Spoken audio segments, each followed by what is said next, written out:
प्रथम श्रेणी पिलांक पई मौखिक और लिखित परीक्षा अनुष्ठित होब। मोट 50 मार्क 10 मार्क मौखिक और 40 मार्क लिखित परीक्षा रहिबो।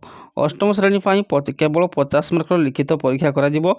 प्रश्नपत्र समेटिव असेसमेंट 1 पूर्व पढ़ा जाइथिबा पाठ्यक्रम 30% प्रश्न और पर पढ़ा जाइथिबा पाठ्यक्रम 70% प्रश्न रहिबो। 30% सहज एवं 40% हाराहारी एवं 30% कष्टकर प्रश्न रहिबो।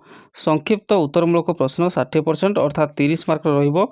दीर्घ उत्तरमूलक 40% अर्थात 20 मार्क रहिबो।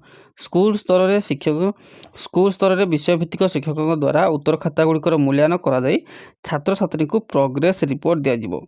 फेब्रुआरी रे परीक्षा करा जिबा सह मार्च शेष सप्ताह सुधा फल प्रकाश करने दिगरे पदक्षेप नेबे। 30% मार्क रखिले पिला पास करेंगे। जान रखु 30% जदि मार्क रखिए ताहले पास करेंगे। जो मैंने कृतकार्य हेबे नाही सेमानक पई सप्लीमेंटारी परीक्षा करा जिवो।